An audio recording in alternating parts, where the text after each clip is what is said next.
સ્થૂળ દોષોને તો આ સત્સંગમાં આવેલો નાનામાં નાનો સત્સંગી પણ પકડી શકે છે.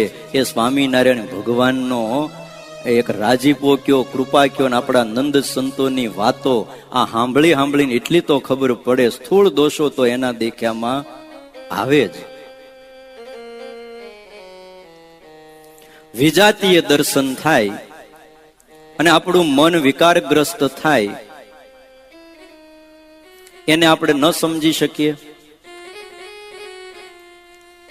આ જે કહું છું એ તો સમજાય છે ને. વિજાતીય દર્શનથી આપણું મન વિકારગ્રસ્ત થઈ ગયું તો શું આપણને ખબર ના પડે? ખબર પડે જ.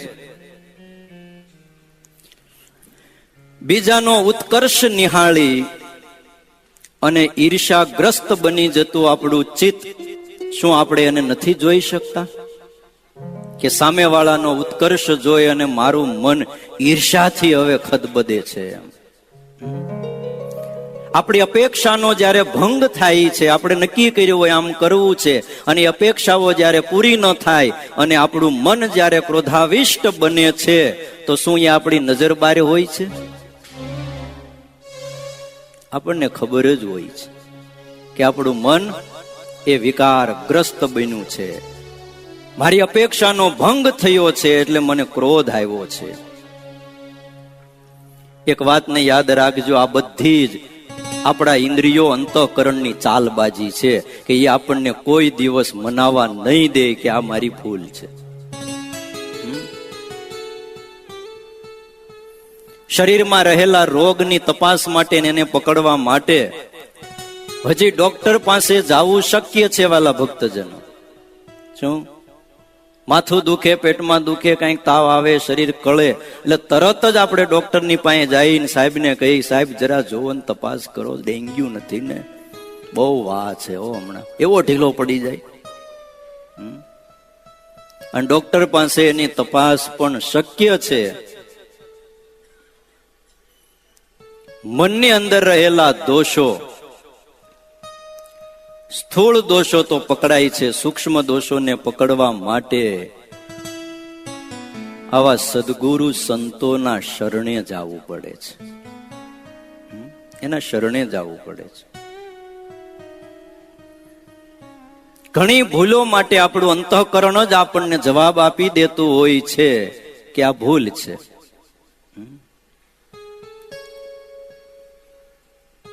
માટે એ વાત ક્યારે આપણે કોઈને ન કહેવી કે અમને અમારા દોષની, અમારી ભૂલની ખબર નથી. હા, વ્યથા નથી અનુભવાતી, પીડા નથી થતી, દોષોને ભયંકર આપણે સમજ્યા નથી. જે દિવસે આપણને કામાદિક દોષો ભયંકર લાગે,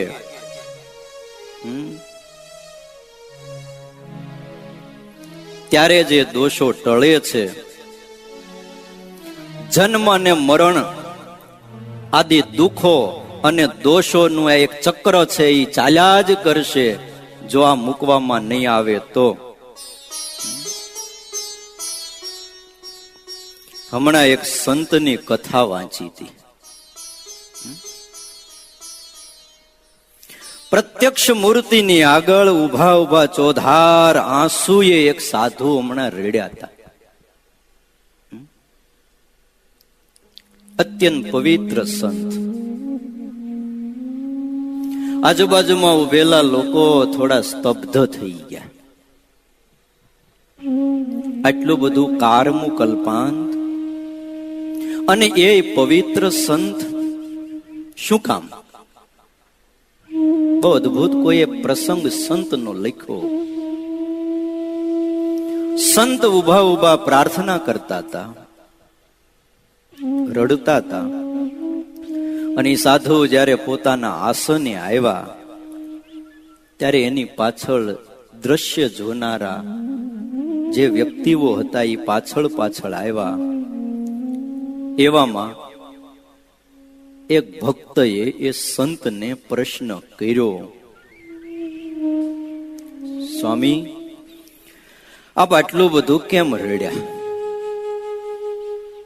આ રડવા પાછળનું કારણ સાધુરામ કઈ દુઃખ છે? ત્યારે સાધુએ એમ કહ્યું કે આજે ભિક્ષા લેવા માટે હું ગામમાં ગયો હતો. જેના ઘરે ગયો ત્યાં ઘરમાં એક રૂપવાન સ્ત્રી ઉપર મારી નજર પડી અને પળભર મારું મન ખળભળી ઉઠ્યું. આવું એ બોલ્યા. હું થથરી ગયો કે આટલા વર્ષોની સાધના પછી પણ મારી આ દશા. ત્યાગ અને વૈરાગ્યનો રાહ લીધો અને આટલા વર્ષો પછી પણ મારા મનની આવી સ્થિતિ. હું કંગાલ છું. પરમ પિતા પરમાત્મા શ્રી હરિની પાસે જેદી જવાનું થશે અને એની આગળ જેદી હું ઉભો રહીશ ત્યારે પ્રભુ મારી પાસે જવાબ માંગશે. હું શું જવાબ આપીશ? એ રેડ્યા હતા. બસ એટલા માટે અત્યારે પરમાત્માની આગળ ઉભો ઉભો હું પ્રાર્થના કરું છું અને આંખમાંથી આંસુઓ વહે છે. એ આંસુઓ મારી અંતરની પીડા એના કારણે છે ભાઈ.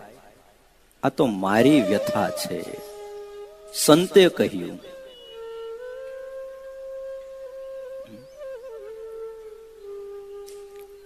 જવાબ દેશો માત્ર એક જ વખત અને એ અલ્પ સમય માટે. વિકારગ્રસ્ત બનેલું મન એના બદલ આટલા બધા ચિંતિત હોય સાધુ તો આપણા બધાનું શું થાય? હે, આપણું શું થશે? કઈ એવી પળ છે કે જે પળમાં આપણું મન વિકારગ્રસ્ત ન થયું હોય? આપણે જેથી પરમાત્માની આગળ ઉભા રહીશું ત્યારે શું જવાબ દેશું? કે જવાબ દેવાનો જ નથી. એક જવાબ દેવો પડે છે. એ સાધુને ઓલા હરિભગતે પૂછ્યું ને ત્યારે એ સાધુએ એમ કીધું કે તમને કાંઈ વાંધો નહીં આવે. કે તમને કાંઈ વાંધો નહીં આવે. અરે શી રીતે? ત્યારે એ સાધુએ એમ કીધું કે તો જેના કપડા ઉજળા હોય ને એ કપડા ઉપર એકાદ ડાઘ બદલ વ્યથા થાય, પણ કોલસાની ખાણીમાં કામ કરતો હોય અને એના કારણે સંપૂર્ણ કપડા કાળા થઈ ગયા હોય ને એને એની વ્યથા ન હોય.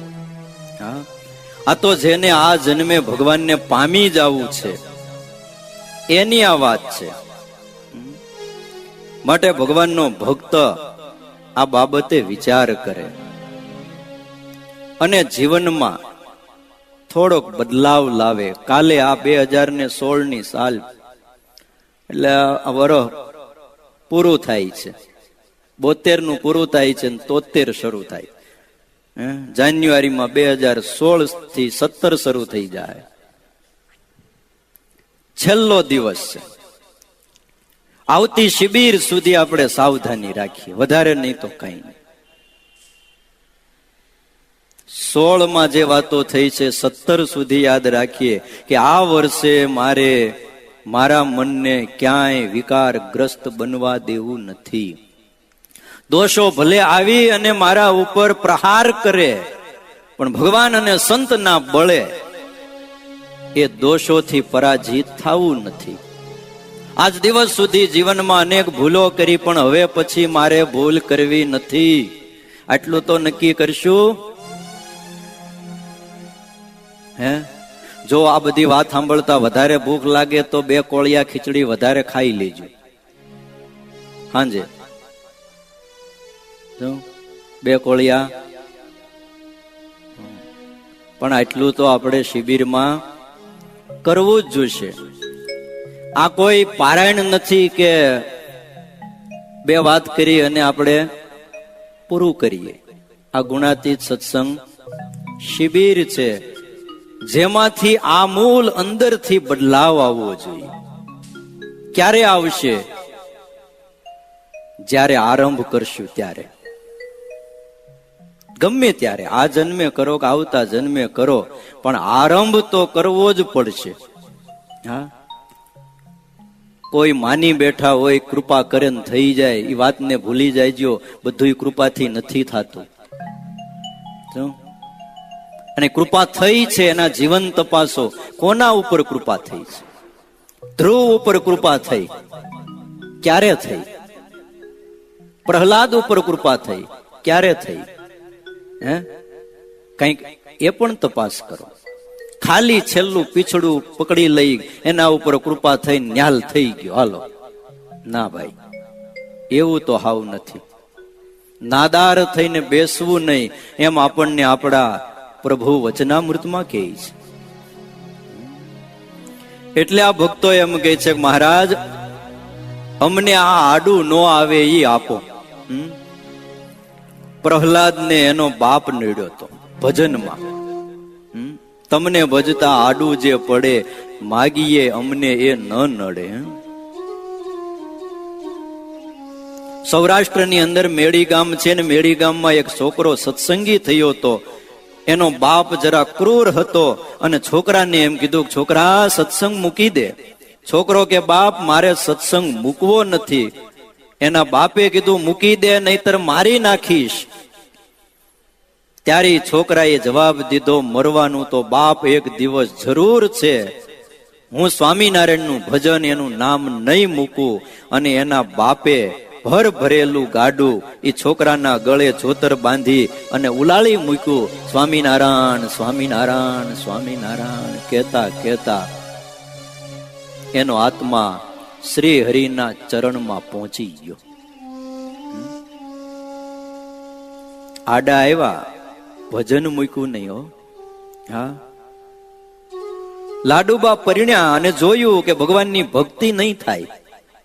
પરિણ્યા પછી ખ્યાલ આવ્યો, પરિણ્યા ધણીનો ત્યાગ કર્યો તો. શું કામ કર્યો તો? ભજનમાં આડું આવે એટલે. જીવુબાને કુંડળમાં પરણાવેલા એમને એમ થયું કે ભગવાન ભજવા નીકળીએ ને એટલે કંઈક તો આડું આવે જ. અને આ બધી તકલીફ રહેવાની. વળી ઘેર ભગવાન છે અને હું આવા પતિને હું પરણું, એની ભેગી શું કામ રહું? આવા પતિને પરણવાનો કોઈ અર્થ નથી. જેમ બ્રહ્માનંદ સ્વામી ગાતા હતા, પ્રીતમ પરણી પ્રીતમ પ્યારો, અખંડ સુહાગ મારો, રંડાપાની બીક ટાળી રે, શિરને સાટે વૈર્યા મેં તો વનમાળી. એક વાર વનમાળીને વરી જાય તો રંડાપાની બીક ટળી જાય છે.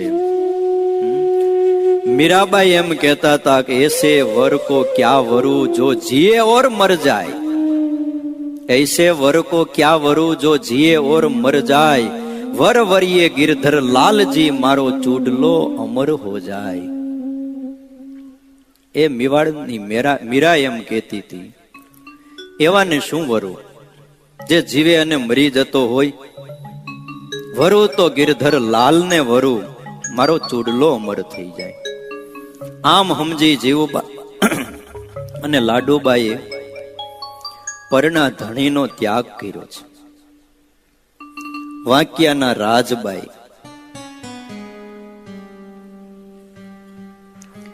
એમને પણ ભગવાનનો યોગ થયો ત્યારે એને એમ થયું આપણે પરણવું નથી. હા, એની માએ કીધું, જો આ તારા વ્યવશાળની ચૂંદડી આવી છે. અને એ જ વખતે રાજબાઈ એવું બોલ્યા, બળી તારી ચૂંદડી. અને ચૂંદડી ભડ ભડ ભડ ભડ બળી ગઈ. વિચાર તો કરો. ઘેલામાં સ્નાન કરીને રાજબાઈએ નિયમ લીધું કે પર પુરુષનું મોઢું જોવું નહીં. આ હેલી વાત છે. એ સમજ્યા હતા, એને પ્રગટ ભગવાન મળ્યા હતા કે કોઈ પર પુરુષનું મોઢું જોઈશ ને તો મારું મન વિકારગ્રસ્ત થાય. ઘેલામાં સ્નાન કર્યું, પહેલી વાર આવ્યા ગઢડા. સ્નાન કરીને હાથમાં જળ લઈને નિયમ લીધું, આજ પછી પર પુરુષનું મોઢું જોવું નહીં. અને આ જીવન ન જોયું તો એ જીવાતા, એને કાંઈ વાંધો આવ્યો નહીં. તો આપણે બીજું કાંઈ ન જોઈએ તો કાંઈ નહીં, પણ ટીવી ન જોઈ, ફિલ્મ ન જોઈ, અશ્લીલ દ્રશ્યો ન જોઈ તો હું મરી જાઉં? આટલું તો નિયમ લઈ રસ્તે હાલતા આપણે રાજબાની જેમ આંખો બંધ કરીને ન હાલી. આ સમય એવો નથી, પણ આટલું તો થઈ શકે ને, દરવાજા બંધ કરીને કમસે કમ ટીવી તો ન જોઈએ. કેટલા જણા નક્કી કરશો?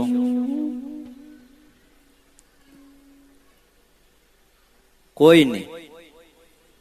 અડધો કલાક છે, હમણાં પૂરું કરી દઈ. હે,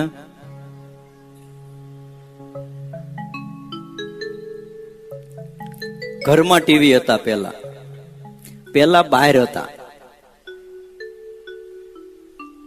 પેલા ભવાઈયા ગામમાં ક્યારેક આવતા, પછી બહાર થયા, પછી ઘરમાં આવ્યા, હવે ખિસ્સામાં આવ્યા. બોલો,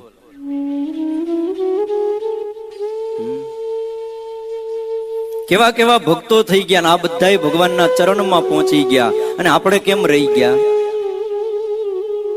બુકિંગ તો આપણે કરાવ્યું હતું ટિકિટનું, નંબર નો લાગ્યો.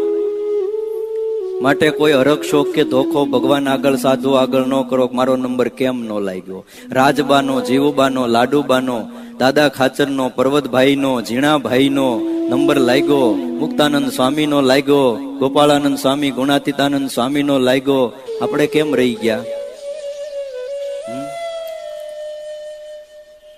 દાદા ખાચરના દરબારના ઓરડામાં એક ફાકું રાખેલ, અને રાજબાઈ ત્યાંથી મહારાજના દર્શન કરતા હતા. એ રીતે ભક્તિ કરી અને જીવન પૂરું કર્યું. અને કહેવાય છે કે ધામમાં ગયા ત્યારે એમના પંચભૌતિક દેહને અગ્નિ અડી નહોતો હકતો. બોલો, થાકી ગયા અગ્નિ પેટાવવા મહેનત કરી.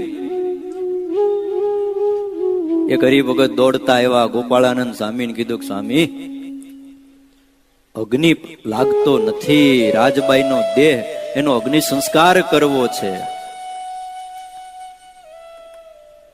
કયું? દાદા ખાચરને કયો, પ્રાર્થના કરો અગ્નિદેવને, કયો કે હવે સતી આ દેહમાં નથી, એ તો મુક્ત ભાવને પામી ગયા છે, હવે એનો આ પંચભૌતિક દેહ છે, તમને કોઈ અપરાધ નહીં લાગે. અગ્નિને પ્રાર્થના કરી, સ્તુતિ કરી, ત્યારે અગ્નિ પ્રગટ્યો. બોલો, અગ્નિ ડરે? જો આવી રીતે જીવન જીવે તો. ઉદયપુરના જમકુબા શું કર્યું? ભગવાન ભજવામાં ધણી આડો આવ્યો, ધણીનો એને ત્યાગ કરી દીધો. ઉદયપુર રાજનો ત્યાગ કર્યો. આજે એ ઉદયપુરના રાજમહેલો તમે જુઓ, કેવી સમૃદ્ધિ હશે, કેવી ઝાકમ જોળ હશે. અને આ બધું ભગવાન ભજવા માટે મૂક્યું. તમને ભજતા આડું જે પડે, માગીએ એ અમને ન નડે, આવી ભાવનાઓ વાળા હતા. એટલે જ પરણ્યા ધણીનો ત્યાગ કરીને આ બધા નીકળ્યા હતા. એટલે ઉત્તર ગુજરાતના ભક્તો ભગવાનની પાસે આ માગે છે. અને માગતા માગતા એ ભક્તોએ કીધું, મહારાજ ઘણું માગ્યું, તમારી પાસે ઘણું માગ્યું, હવે ન માગીએ. એ પણ સાંભળી લ્યો, માગવાની વાત હવે પૂરી થાય છે, હવે ન માગવાની આવે છે. ગમશે આપણને? માગવાનું હોવ ને ગમે, પણ ન માગવાનું આવે છે. શું નથી જોતું હવે એની યાદી આપી છે. વળી ન માગી એ અમે જે હા, તમે સુણી લેજો હારી તે હા. વળી ન માગી એ અમે જે હા, તમે સુણી લેજો હારી તે હા. કેદી દેશોમાં દેહાભિમાન જેણે કરી વિસરો ભગવાન. કેદી દેશોમાં से परमात्मा के आगे ये प्रार्थना कीजिए। जेणे करी विसरो भगवान, जेणे करी विसरो भगवान, केदी कुसंगनो संगम देजो, केदी कुसंगनो संगम देजो, अधर्म थकी उगारी लेजो, अधर्म थकी उगारी लेजो, अधर्म थकी उगारी ने लेजो, केदी देशो मां देहाभिमान, जेणे करी विसरो भगवान, केदी देशोમાં દેહાભિમાન, જેણે કરી વિસરો ભગવાન, જેણે કરી વિસરો ભગવાન, જેણે કરી વિસરો ભગવાન. કેદી દેશોમાં દેહાભિમાન. હે મહારાજ, અમને ક્યારે દેહાભિમાન ન દેશો. શું કામ? જેણે કરી વિસરો ભગવાન. આ દેહનો અભિમાન, દેહ રખા ક્યારેય ભગવાન સંભાળી શકતા નથી. સાંભળે જ નહીં. સંભાળવા જાય, ભજન કરવા જાય, ત્યાં દેહ આડો આવીને ઉભો રહી જાય. દેહાભિમાન સારું નથી. લોયાના 6 વચનામૃતમાં શ્રીજી મહારાજે એમ કહ્યું છે કે દેહાભિમાનની અંદર દોષ માત્ર રહ્યા છે. ગોપાળાનંદ સ્વામી કે ફળિયામાં ખાડો હોય તો આખા ફળિયાનું કચરું બધું જ ખાડામાં આવીને ભેગું થાય. એમ દેહાભિમાન રૂપી એક ખાડો છે, એમાં તમામ દોષો આવીને નિવાસ કરે. એટલે મહારાજની આગળ માગ્યું, મહારાજ અમને ક્યારેય દેહાભિમાન ન દેશો. હરિચરિત્રામૃત સાગરમાં શ્રીજી મહારાજ એમ કહે છે કે જેને અધિક અહમ મમત્વ ન હોય એ મોટો જ્ઞાની કહેવાય છે. મોટો જ્ઞાની કહેવાય. અહમ મમત્વ રહિતપણું તે જેને માટે અધિક પ્રાપ્તિ કહેવાય છે. એવા જ્ઞાની પુરુષો જે પોતાનું કહેવાય છે એની અધિક સાર સંભાળ રાખતા નથી. જેનું અહમ અને મમત્વ ઉડી ગયું, ભલે પોતાનું જ કહેવાતું હોય છતાંય પણ એની સાર સંભાળ અધિક નથી રાખતા. જેટલું અહમ, જેટલું મમત્વ હોય, મહારાજ એમ કહે છે એટલો એ જ્ઞાની નથી. જે મમત્વ રહિત થયો એને તરત દેખાઈ આવે છે, અને જેટલા મમત્વ રહિત ન થયા હોય, મહારાજે એવો પ્રશ્ન કર્યો કે એ કેવા સાધુ કહેવાય છે. જેને મમતા નથી એટલા જ સાધુ છે. જેમાં મમતાનો જેટલો ત્યાગ, એમાં ક્યારેય કોઈ દિવસ કુરાગ થતો નથી. જેમાં જેટલી મમતા દેખાય છે એટલો એને વસ્તુ ઉપર ભાવ હોય છે. અહમ અને મમત્વ એ કાઢવું એ બહુ અઘરું છે, બહુ અઘરું છે. અલિયા ખાચર જેવા મહારાજ સ્નાન કરતા કરતા થોડીક લીલા કર્યો. હા, અલિયા ખાચરનું ધોતિયું સહેજ ખેંચ્યું પાણીમાં. શ્રી હરિનો અભાવ આવી ગયો એને. આવા તો બીજા ઘણા પ્રસંગો થોડા બન્યા, સત્સંગમાંથી આવતા બંધ થયા. અરે એ તો બંધ થયા, પણ કેટલાયના હૈયામાં એણે સ્વામિનારાયણ ભગવાનનો, સાધુનો, સત્સંગનો અભાવ નાખ્યો. એક દેહાભિમાન જો છોડ્યું હોત તો આ દશા ન થાત. અને ભગવાન જે આ ધરતી ઉપર આવે, કોઈ મહાપુરુષો આવે ત્યારે એ પહેલો પ્રહાર દેહાભિમાન ઉપર કરતા હોય છે. ભાગવત તો તમે ઘણીવાર સાંભળ્યું હશે, વાંચ્યું હશે, એની કથાઓનું શ્રવણ કરતા જ રહ્યા છો. ભગવાન શ્રી કૃષ્ણ ગોપીઓના વસ્ત્રો લઈ અને કદમના ઝાડ ઉપર, ડાળી ઉપર બેસી ગયા. આ લીલાને તમે કોઈ સંતને, કોઈ ભાગવતના જાણકારને પૂછજો, આને આવરણ ભંગ લીલા કહેવાય છે. બીજા અર્થમાં દેહાભિમાન છોડાવવાની આ એક પ્રક્રિયા હતી. સ્ત્રીનો દેહ છે, સવારના વહેલા જળમાં સ્નાન કરે છે, વસ્ત્રો બધાએ કાંઠે કાઢીને મૂક્યા છે, અને કૃષ્ણએ આવીને તમામ વસ્ત્રો લઈ લીધા અને ઝાડ ઉપર ચડી ગયા અને ત્યાંથી વાંસળી વગાડી. એટલે ગોપીઓને ખ્યાલ આવી ગયો કે કૃષ્ણ આવ્યો છે. દોડ્યા, જળમાંથી બહાર નીકળ્યા તો એક કોઈ વસ્ત્ર નહીં. ગોપીઓ બહુ શરમાણી. પરમાત્માએ ઈશારો કર્યો, અહીંયા આવો અને તમારા કપડા લઈ જાઓ. કેટલી આ કઠણ કસોટી છે, વિચાર કરજો. આ કથાને સાંભળતા પરીક્ષિતને સંદેહ થયો હતો, અને સુખદેવજી જેવા બ્રાહ્મી સ્થિતિને પામેલા યોગીઓએ આ કથા કરી. હા, ગોપીઓ નજીક આવીને કહે છે, કૃષ્ણ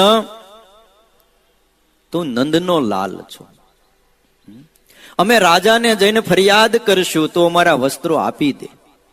આવું કામ રાજકુંવરથી થાય નહીં. કૃષ્ણ કે હું કપડા નહીં આપું, એક શરત છે, તમે તમારા હાથ ઊંચા કરો. ભાગવતમાં સ્પષ્ટ લખ્યું, પોતાના હાથોથી એને પોતાના અંગને ઢાંકાતા ભગવાન કૃષ્ણએ કહ્યું, ઊંચા હાથ કરીને મારી સ્તુતિ કરો તો વસ્ત્ર આપું. કેવી રીતે દેહાભિમાન મુકાયું તમે જોવો જ ખરા. હે, આમાંથી કસોટીમાંથી કોણ નીકળે કયો? નિર્વિકલ્પ ઉત્તમ નિશ્ચય વાળો, સરદારમાં બોધો કમાનગર, ગુરુનો અભાવ આવેલો, અને શ્રી હરિએ એની કસોટી લીધી. આવીને કીધું કે મને સત્સંગમાં લ્યો. ત્યારે શ્રી હરિએ કહ્યું, ગામને પહેલે જ આપે તમારા બધાય વસ્ત્ર મૂકી અને બજારમાં ધૂન કરતા કરતા આ સભામાં આવીને ઉભા રહ્યો તો અમે સત્સંગમાં લઈ. થાય કોઈથી? ભગવાનને પડ્યા મૂકી દે, પણ બોધા કમાનગરે કર્યું. હા, પણ શ્રી હરિની એ દિવ્ય લીલાઓ હતી. એને કોઈક પામી શકે છે. દેહાભિમાન કાઢવું એ બહુ કઠણ છે. દેહને અડ્યું થતું નથી, શું? અને આપણને કીધું પણ થતું નથી. ન કહી ત્યાં લગી આપણે સારામાં સારા ભગત છે. કીધું એટલે આપણું ભક્તપણું એક ક્ષણમાં ઉડી જાય. આનું કારણ દેહાભિમાન. મને કહેવાય હું એટલે બસ વાત પતી ગઈ. પોતાના મનથી આપણને મોટા માનીને બેઠા હોય, આપણને કોણ કહે? ભગવાન અને મોટા સંતની દ્રષ્ટિ તો કંઈક જુદી હોય છે. અલિયા ખાચર મહારાજનો ભાવ આવ્યો. જો દેહાભિમાન છોડી દીધું હોત તો તકલીફ ન થાત. અભાવ આવ્યો એનો વાંધો નહીં, બીજાના હૃદયમાં અભાવ નાખ્યો એ બહુ મોટો અપરાધ લાગ્યો. ઘણી વાર આ સત્સંગમાં કથા તમે સાંભળી છે. થોડાક જ વિચાર આપું. લાખણકાના નાજા જોગિયા, રામ જોગિયા અને જેઠા જોગિયા, આ ત્રણ ભાઈઓ હતા. પિતા હયાત નહોતા, માતાની સાથે રહેતા હતા. ખેતી કામે ગયેલા, અને કહેવાય છે કે એને ગામ લાખણકામાં આપણા સાધુઓ ફરતા ફરતા આવેલા. એમની માને વિચાર આવ્યો કે આપણા સાધુ આવ્યા. ઘરે કોઈ હતું નહીં. કોઈ છોકરાને કીધું જા સાધુઓને કે અમારા ઘરે આવે. સાધુઓ એમના ઘરે ગયા. સીધું પાણી બધું જ વ્યવસ્થા કરી અને પુરુષ દ્વારા અપાવ્યું. અને આ બાજુ ગામનો દરબાર થોડો અનાળી હતો, સત્સંગનો દ્વેષી હતો, અને સ્વામિનારાયણના સાધુ આવ્યા. આ વાત જાણી એટલે રોમ રોમ દ્વેષ વ્યાપી ગયો અને કીધું જાઓ સ્વામિનારાયણના મુંડિયાને ગામમાંથી હાંકી કાઢો, કે ધક્કા મારીને કાઢો. માણસો આવ્યા, હાથમાં લાકડીઓ ભાલા કંઈક ને કંઈક લઈને. સંતો ભોજન માટે પાત્રો મૂકી અને એમાં ખીચડી ઓરીને, ખીચડી અડધી ચડેલી તાપ કરી અને સંતો બેઠેલા કે હમણાં ખીચડી ચડી જાય, ઠાકોરજીને ધરાવી અને ખીચડીની છાશ જમીન જતા રહી. ત્યાં તો માણસો આવ્યા, સાધુ અને ધક્કા મારી અને ઘરની બહાર માંડ્યા કાઢવા. ત્યારે આ બાઈ કળકરવા માંડી, રડવા માંડી અને કહ્યું કે સાધુઓને શું કામ કાઢો છો? એ ભૂખ્યા જાય છે. અને આ સાધુઓએ તમારું શું બગાડ્યું છે? પણ પેલા દરબારના ચડાવેલા આવેલા રોષ ભરેલા હતા, કોઈ વાત સાંભળવા તૈયાર નહોતા. અને કહેવાય છે કે ટોળામાં બુદ્ધિ હોતી નથી. તમારે જો બુદ્ધિ ઘટાડવી હોય ટોળામાં ભળી જવું. હા, ટોળાની અંદર લગભગ બુદ્ધિ ઓછી થઈ જાય છે. સાધુઓને મારી કાઢ્યા. બાઈ કકળાટ કરતી રહી. સાંજ પડવા આવી, ઓસરીની પોરે બેઠી બેઠી આ બાઈ રડે છે. નાજા જોગિયા આવ્યા, માને રડતી જોઈ. એ જેઠા જોગિયા, નાજા જોગિયા, એને વિચાર આવ્યો, આ માં રડે. અને સુરવીર હતા, ક્ષત્રિય લોહી, માની પાસે આવીને કે માં કેમ રડે છે અને આજ દીવા કેમ ઘરમાં કર્યા નથી? અરે મારા સાધુઓને મારીને ગામ બહાર કાઢી મૂક્યા. એનું દુઃખ એટલું બધું નથી, પણ મારા સાધુઓને આ અનાડીઓએ, આ પાપીઓએ લાકડી શું કામ મારી? મારી નજર સામે લાકડીનો પ્રહાર કર્યો. એક ઢોરને મારે એમ સાધુઓને મારીને આપણા ઘરમાંથી કાઢ્યા છે. નાજા, આપણા ઘરમાંથી કાઢ્યા છે. એ દુઃખ છે. અને એ જ વખતે નાજા જોગ્યા, રામ જોગ્યા અને જેઠો જોગ્યો, એ વાત સાંભળતા લોહી ઉકળી ગયો. હજી સાંજનું શિરામણ બાકી હતું, વાળું બાકી હતું. પણ એ જ વખતે એને માને કીધું કે માં તૈયાર થઈ જાય, ઘરનો સામાન લેવાય એટલો લીધો, ગાડામાં મૂકી દીધો. માને ગાડામાં બેહાર્યા અને એક સાથીને કીધું ગાડું લઈને ગઢડા ભેગો થઈ જા, અમે આવી છીએ. ગાડું ગઢડાને રસ્તે વળાવ્યું અને આ બાજુ નાજા જોગ્યા, રામ જોગ્યા એ આવ્યા દરબાર ગઢમાં, દરબારની પાસે. એને આવીને ગામ ધણી દરબારને કીધું, બાપુ અમારા સાધુ આ ગામમાં આવ્યા હતા, અમારા ઘરે આવ્યા હતા. હા, ઓલા સ્વામિનારાયણના મુંડિયા આવ્યા હતા હમણાં. તે એને મારીને કોણે કાઢ્યા? કોણે કાઢ્યા એટલે હું? આ ગામ અમારું છે. આ ગામમાં કોને આવવા દેવા ને કોને ન આવવા દેવા એ અમે નક્કી કરીએ. ત્યારે નાજા જોગ્યા કે આ ગામ કઈ તમને લખી નથી દીધું બાપુ. તમારા બાપ દાદા કેટલાય આ ગામ મૂકી મૂકીને મહાણિયા ભેગા થઈ ગયા છે, રાખ થઈને ઉડી ગયા. મારે ઈ જાણવું છે કે અમારા સાધુઓને માર્યા કોણે? બસ. હાથમાં ડાંગ હતી કડી વાળ્યો, એ લઈને ઉભેલા. અને દરબારને અહંકાર, ઈ કે મેં માર્યા, મેં. બોલ, હું કેવું તારે? ઈ મેં બોલ્યાની જે મેં પૂરું ન થાય, ફેરવીને એક લાકડી મારીને એક જ લાકડી ભેગા દરબારને ઢાળી દીધા. પછી તો ભાઈ રમખાણ મચાઈ ગયું. વાહે એના દીકરાઓ બીજા એના સંબંધીઓ બધાય વાહે થયા. કંકાસ થઈ ગયો મોટો. હા, પણ એ ભાગ્યા પછી તો મનમાં થયું ગરડા નથી જવું, ગરડા જશું તો કંકાસ થાય, એટલે ભડલી વાળા ભાણ ખાચર ની ત્યાં ગયા અને દરબાર ને પાછું આની હારે વેર હતું ભાણ ખાચર ને. એટલે ભાણ ખાચર ને ત્યાં જઈ અને આશરો માંગ્યો, અમને અહીં રાખો. ત્યાં રહ્યા તો ખરા, પણ ભાણ ખાચર ને દાદા ખાચર હારે વેર પાછું. સત્સંગ નો દ્વેષી નાજા જોગ્યાન બહુ ત્યાં ન ફાવ્યું, ત્યાંથી જસદણ ગયા ભોંયરા વાસુર ખાચર ને ત્યાં. હવે એ પાછો મહાક્રૂર, જાવું ક્યાં આમાં? અને એને એક દી કીધું સ્વામિનારાયણ ભગવાન હોય ને આવતીકાલે જો અહીંયા આ જસદણ ભોંયરા નો આવે તો તારા ઢીચણ ભાંગી નાખું. કે કાલ હવારે સ્વામિનારાયણ જો ભગવાન હોય ને તો આવીને મને દર્શન આપે. સ્વામિનારાયણ ભગવાને એની લાજ રાખી. વડનગર વિસનગર ભગવાન શ્રી હરિ હતા અને એક રાતમાં નાજા જોગ્યાના રક્ષણ માટે શ્રી હરિ ભોંયરા ગામ પધાર્યા. ભક્તને ઉગારી લીધો.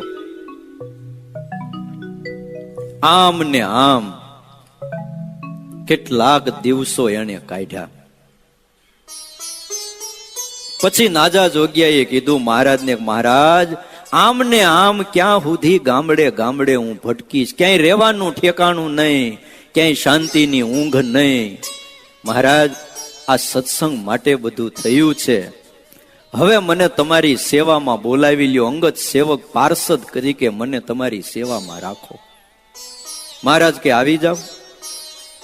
ગઢપુરમાં રહ્યો, સુખેથી ભજન કરો. અને મહારાજના એ અંગ સેવક બન્યા. નાજા જોગ્યા પાર્ષદ થયા. આટલું કર્યા પછી પાર્ષદ થવાય છે હો. હા, એટલે કોઈ એવું ન માને કે મારાથી ન થવાય. મોટી ઉંમરે થવાય છે. તો વિચાર હોય કેજો, હજી 5 દી બાકી છે. મહારાજનો પ્રતાપ એને નજરે નિહાળેલો આ ત્રણેય ભાઈઓએ. કેવો એને સત્સંગનો પક્ષ હતો, કેવી એને સત્સંગની ખુમારી હતી. પણ મારે વાત એ કરવી છે, આવું બધું નજરે નિહાળેલું પણ પછી રામ જોગ્યાને અલિયા ખાચરનો કુસંગ લાગી ગયો. પછી તો રામ જોગ્યા ઝીંઝાવદર રહેવા ગયા. અલિયા ખાચરની હારે હેતપ્રીત થયું. અલિયા ખાચર છેલ્લા વર્ષોમાં કહેવાય છે કે સત્સંગમાંથી બહુ પાછા પડી ગયા હતા. સત્સંગ એને મૂકી દીધો તો, મંદિરે આવવાનું, મહારાજને મળવાનું, સંતોની વાતો સાંભળવાની બધી છોડી દીધી. એમાં અલિયા ખાચરની હારે હેતભાવ થયો અને એમાં ધીમે ધીમે રામ ખાચરનો સત્સંગ પણ, રામ જોગ્યાનો સત્સંગ પણ છૂટ્યો. ધીમે ધીમે ત્યાં સુધી કે ગળામાંથી કંઠી પણ એકવાર તૂટી ગઈ, ફરી વાર બાંધી જ નહીં, હવે કઈ જરૂર નથી. અને પરિણામ એ આવ્યું, ધીમે ધીમે ધીમે બધુંય છૂટ્યું. કથા નથી સાંભળતા, જાણે કે સત્સંગ છે નહીં આવા થઈ ગયા. ગમે એવો ડાયો હોય, મુમુક્ષુ હોય, ભગવાન ભજવાના ભાવ વાળો હોય, પણ ભાઈ શબ્દો એવા છે કે બધુંય છૂટી જાય. તમારે લખવું હોય ને લખી રાખજો, જે દી તે દી આ સત્સંગમાં મને તમને જો કોઈ ટકાવશે ને તો આવા સાધુ ટકાવે, બાકી કોઈ નો ટકાવે. હા, સાધુ સિવાય આપણને સત્સંગમાં કોણ ટકાવે કયો જઈ? બાકી તો આ જગતમાં ટકા કરીને હવે વૈયા જાય, મૂંડીને વૈયા જાય. ટકાવે તો આવા સાધુ આપણને ટકાવે. એ બાવડા પકડીને કે ભાઈ તું અહીંયા પીડ્યો રે, અને આખીર ભગવાનના ધામ ભેગો કરે. હા, રામ જોગ્યા હાવ વિમુખ થયા. શ્રીજી મહારાજ સ્વધામ જતા રહ્યા. નાજા જોગ્યા અને એની માં બે ગઢપુરમાં છે. એને મનમાં બળતરા થાય, માને મારો એક દીકરો કુસંગી થઈ ગયો, એને સત્સંગ છોડી દીધો. વર્ષો ગયા, એમાં રામ જોગ્યા બીમાર પડ્યા. અંતકાળ એનો આવી ગયો અને કહેવાય છે કે ક્રૂર યમના દૂત એને આકાશ માર્ગે દેખાયા. એક દિવસ સ્વામિનારાયણ ભગવાન એની રક્ષા કરવા એની નજર સામે આવ્યા હતા. આજે એને લેવા જમદૂત આવ્યા છે. એટલે કોઈ વેમમાં ન રહેતા. જમના દૂત દેખાયા, ધ્રુજી ગયા, ફફડી ગયા. આહા, મને લેવા જમના દૂત? હું કેવો હરિભગત હતો, કેવી મહારાજની માળા કરતો તો, કેવી સાધુઓની સેવા કરતો તો, અરે એના ગુણગાન ગાતો તો, ગામડે ગામડે એની હારે ફરતો તો. મેં સત્સંગ છોડ્યો અને મને લેવા જમના દૂત આવ્યા. પસ્તાવો થયો, મેં મારે હાથે મારા જીવનું બગાડ્યું, નહીતર મને જમના દૂત ન હોય. પણ પછી વિચાર આવ્યો કે સ્વામિનારાયણ ભગવાન કેવા દયાળુ છે.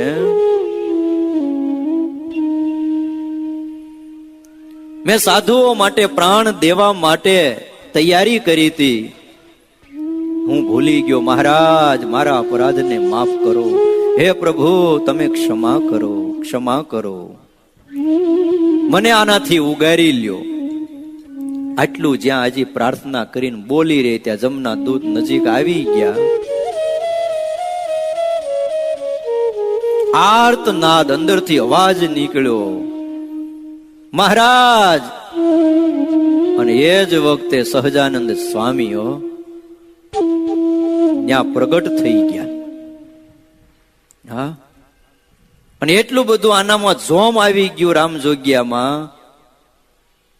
ઈ પથારી વશ થઈ ગયો તો ઊભું થવાય એવું નહોતું. પડખે લાકડી હતી, હાથમાં લીધી. હા, અને લાકડી લઈને જમની વાહે થયો રામજોગ્યો. અને જમના દૂત ભાગ્યા. પાછળથી રામજોગ્યો મારતો જાય, એને ગામની બહાર મૂકી આવ્યા. જમના દૂત જતા રહ્યા. નાજો જોગ્યો પરસેવે રેબ જેબ છે, પાછો આવ્યો. ઘરે આવ્યો, મહારાજને ઢોલિયા ઉપર બેઠેલા જોયા. મહારાજના ચરણ પકડી આંખમાંથી બોર બોર જેવડા આંસુ વહાવી ચરણ ધોઈ નાખ્યા. મહારાજ, હું ભૂલ્યો, મેં આ શું કર્યું? મહારાજ, હું ભૂલ્યો. પણ આપણા સંતોએ કીધું છે કે સહજાનંદ દયાળુ, મુક્તાનંદ સ્વામી આરતીમાં લખ્યું, મહારાજ તમે ખરેખર દયાળુ છો. હું ભૂલ્યો, પણ તમે ન ભૂલ્યા. તમે જો રક્ષા કરવા ન આવ્યા હોત ને તો આજ મને જમના દૂત ઉપાડી ગયા હોત. બસ હવે મારો ઉદ્ધાર થાય એમ કરો. હવે ફરીથી મને શરણે લ્યો. મહારાજ, હું ફરીથી સાધુનો સમાગમ કરીશ. મહારાજે એને અભય દાન આપ્યું છે, શરણે લીધા. રામજોગ્યા, સાંભળ, આયુષ તારું પૂરું થઈ ગયું ભાઈ, પણ જા, તને થોડી આયુષ આપું છું. હા, મરવું એનો શોખ. રામજોગ્યા કે મહારાજ, મને નથી, તમે સમર્થ છો, તમે જીવાડી પણ શકો છો અને તમે ધામમાં પણ લઈ જઈ શકો છો. પણ મહારાજ, મારે મારી ભૂલ સુધારવી છે, એટલે મારે થોડી આયુષની જરૂર છે. મારે મરતા પહેલા હું જેવો પહેલા સત્સંગી હતો એવો સત્સંગી થવું છે, સાધુઓની સેવા કરવી છે, એની કૃપા મેળવવી છે. મહારાજ, મને વધારે નહીં પણ 5 વર્ષ આપો.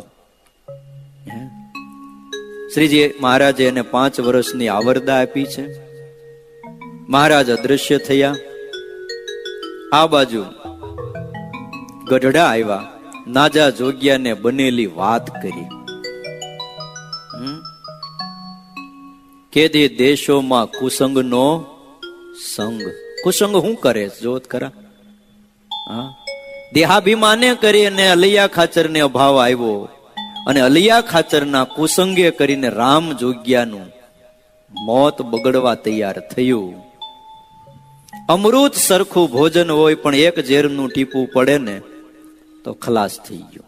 ગમે એટલા સારા ભોજન જેમાં હો પણ મૂળો ખાધો હોય ને, પેલા એક મૂળો, પછી ઉપર દૂધપાક પીવાનો, જલેબી, હાટા, મેસુ, અને પછી ખાઈને અહીં સભામાં બેસવાનું. હમણાં નહીં ખાતા, ઓડકાર હેનો આવે? મૂળાનો આવે. નાજા જોગ્યાએ ત્યારે કીધું કે તમે સુધરી ગયા ને ભાઈ, બહુ સારું કર્યું. હવે છે ને સાધુ પાસે જાઓ, કંઠી બાંધો અને વર્તમાન ધરો ને સત્સંગી થાવ. ત્યારે રામ જોગ્યા કે મને સ્વામિનારાયણ ભગવાને ખુદે કંઠી બાંધી, મારે સાધુની જરૂર નથી.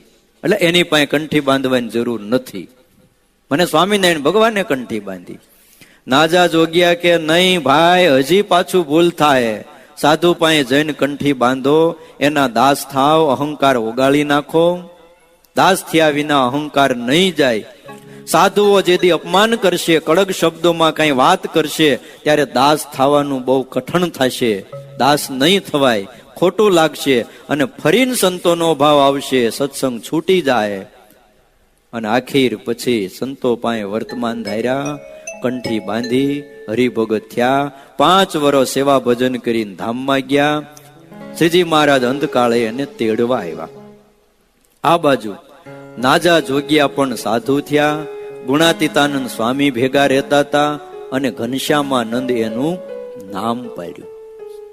ઘનશ્યામ દાસ એનું નામ પાડ્યું. પછી નાજા જોગ્યા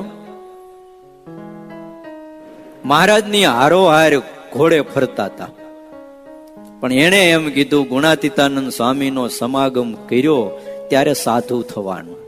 બોલો, ભગવાન ભેગા રહેનારામાં પણ સંતત્વ ન આવ્યું, સાધુ સાધુ કરી શકે છે. હે, ધાર માર ને આકાર બધુંય બદલાઈ જાય છે. કયો? બધુંય બદલાઈ જાય. તુલસી પારસ હરુ સંત મેં, તુલસીદાસે કહ્યું ને, બહુ જાજો ભેદ છે. એક કંચન કરી દે, લોહાને લોઢાને શું કરે? સોનું બનાવી દે છે, પારસમણી. પણ માર ધાર ને આકાર રહી જાય છે. જ્યારે સાધુ એને એ બદલી નાખે છે. માર ધાર અને આકાર પણ એનો રહેતો નથી. સાધુ એને સાધુ કરે છે. જરૂર પહોંચશું જાણવું શ્રી હરિની હજૂર, પગે પગે પંથ કાપશું એમ જાણવું જન જરૂર. ભક્ત છીએ ભગવાનના મન કર્મ વચને કરી, નિશ્ચય કર્યું છે નાથનું તે ફરશે નહીં ફેરવે ફરી. અચલ જાણીએ આશરો ન્યૂન માનવી નહીં મન, નિષ્કુળાનંદ એ વાર્તા નક્કી નિર્વિઘન. ભગવાનનો આશરો એના જેવી કોઈ મોટી વાત નથી. બસ એનો આશરો રાખી ભજન કરીએ તો આ દેહાભિમાન આદિ બધું છૂટી જાય. ભગવાનને પ્રાર્થના કરીએ, મહારાજ કેદી દેશોમાં દેહાભિમાન જેણે કરી વિસરે ભગવાન. જુનાગઢની અંદર કે જામનગરમાં ગોપાળાનંદ સ્વામી એકવાર સભા કરીને બેઠેલા જામનગરમાં. પછી વાતો કરતા હતા. એમાં અમારા સાધુઓ ઘણા હતા. તેથી ત્યાં હરિભક્તોની સભા હતી. અને સ્વામીએ એ વખતે, આ તો ગોપાળાનંદ સ્વામી યોગી રાજો, કડવા અને લેવા પટેલની વાત શરૂ કરી. ગોપાળાનંદ સ્વામી એમાં એક સાધુ આમ ઉભો થઈ ગયો વાત કરીને ત્યારે, અને ઉભા થઈને ગોપાળાનંદ સ્વામી સામે લાંબો હાથ કરીને કે, યોગીરાજ, એ કડવાએ શું તમારો બાપ માર્યો છે? ક્યારના કડવાની વાત કરો છો? ગોપાળાનંદ સ્વામીને કીધું કે કડવાની પાછળ પડી ગયા છો. સ્વામી કે મને ખબર નહીં કે તું 40 વર્ષથી કડવો ને કડવો અમારી ભેગો રહ્યો એમ. સાધુ થયો તો 40 વર્ષ થયા હતા, તો એ કડવા પટેલ મટ્યું નહીં. માટે કડવા પટેલ કે લેવા પટેલ આપણે એ કોઈ નથી. હું આત્મા છું, બ્રહ્મ છું. આપણી કઈ જાત છે? હજી આમાંથી જ ઊંચા નહીં આવી, કડવામાંથી લેવામાંથી, તો શું થાય પછી? આનાથી બહાર તો નીકળવું પડશે ને. આ દેહાભિમાન છે. હે, આના કરતા તો ઉત્તર ગુજરાતની બાઈઓ હાર્યો કેદી દેશોમાં દેહાભિમાન. દેશો જ નહીં મહારાજ અમને અથડામણ બધી અહમની જ હોય છે. અહો ભાવ જો આપણને સત્સંગમાં આવે તો અહમ ટળતા વાર ન લાગે. મહિમાથી જ માન જાય, બાકી ન જાય. અમેરિકામાં સંદેશો લઈને પત્ર લઈને જવું હોય અને માણસને મોકલીએ, કેટલાક દિવસે કેટલાક વિઘ્નો પાર કરે ત્યારે એ કાગળ અમેરિકા, લંડન, આફ્રિકા, ઓસ્ટ્રેલિયા ત્યાં પહોંચે. પણ ઈમેલ કરી દે તો, વોટ્સઅપ કરી દે તો તરત પહોંચે છે. એમ મહિમા સમજીએ તો તરત આ બધું જ કામ થાય એમ છે. ધૃતરાષ્ટ્ર એવું બોલ્યો તો મારા દીકરા અને પાંડવોના દીકરા વચ્ચે શું બાબત બની રહી છે સંજય, તું મને એ જણાવ્યું. ગીતાના આરંભમાં આવે, તમે વાંચજો. પાંડુ પારિકા નહોતા, એના સગા ભાઈ હતા, પણ સગા ભાઈ વચ્ચે મારું અને તારું આ બે વાત જ્યારે આવી છે ત્યારે એ ધૃતરાષ્ટ્ર એવું બોલ્યા કે સંજય જરા જોને, મારા દીકરા અને પાંડવો વચ્ચે અત્યારે શું બાબત ચાલી રહી છે. પાંડવો કોઈ પારિકા નહોતા, પણ અહમ ને મમત્વ આવ્યું એટલે આ વાત થઈ છે. વાલા ભક્તજનો, વ્યક્તિને કેવળ કોઈ દિવસ પોતાની બુદ્ધિથી ક્રિયાથી તોલતા નહીં, એના હૃદયને સમજવાની ભાવના આ સત્સંગમાં કરજો. સ્વભાવની આંટી છોડીને બીજાને કહેવું ઘટે તો આ સત્સંગમાં એકાંતમાં લઈને એને કહેજો. આ સત્સંગ એ સુધારાનો છે, એને ફજેત ન કરવો.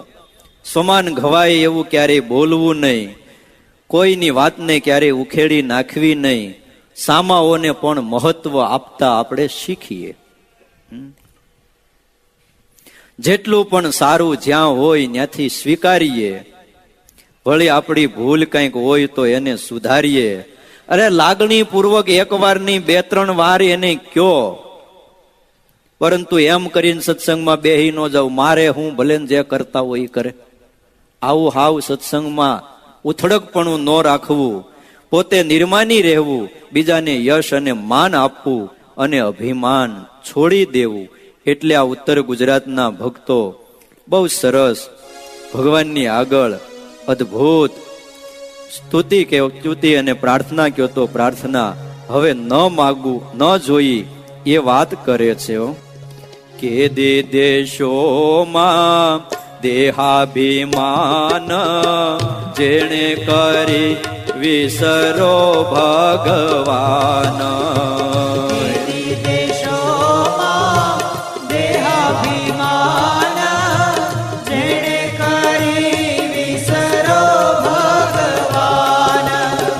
કે દેખો સંગનો સંગમ દેજો, કે દેખો સંગનો સંગમ દેજો. અધર્મ થકી ઉગારી લેજો, અધર્મ થકી ઉગારી લેજો. અધર્મ થકી ઉગારી લેજો. સ્વામિનારાયણ સ્વામિનારાયણ સ્વામિનારાયણ સ્વામિનારાયણ સ્વામિનારાયણ. और प्रेम से 2 मिनट हरिनाम संकीर्तन आ साथे अय कथाने विराम. સ્વામિનારાયણ સ્વામિનારાયણ સ્વામિનારાયણ સ્વામિનારાયણ સ્વામિનારાયણ સ્વામિનારાયણ સ્વામિનારાયણ સ્વામિનારાયણ સ્વામિનારાયણ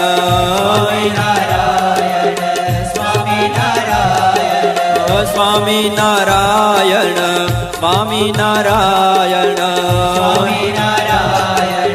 સ્વામિનારાયણ સ્વામિનારાયણ સ્વામિનારાયણ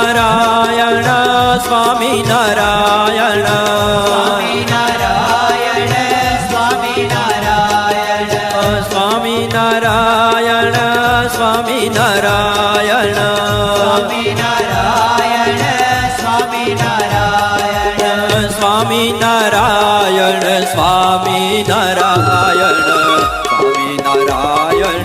સ્વામિનારાયણ સ્વામિનારાયણ સ્વામિનારાયણ સ્વામિનારાયણ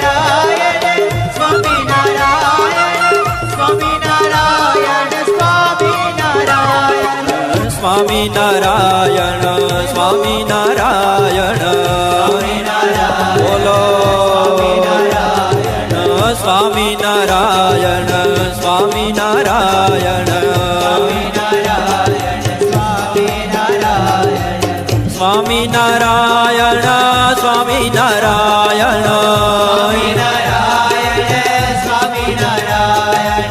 સ્વામિનારાયણ સ્વામિનારાયણ સ્વામિનારાયણ સ્વામિનારાયણ સ્વામિનારાયણ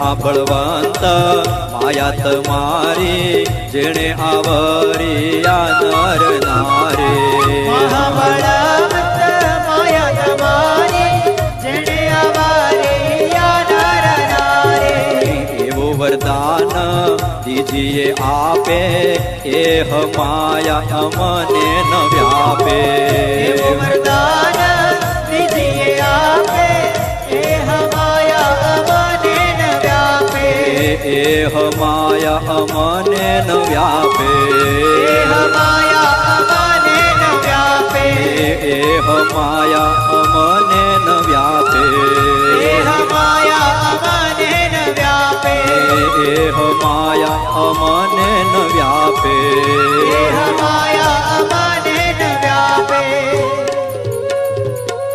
બોલો હરે કૃષ્ણ મહારાજ.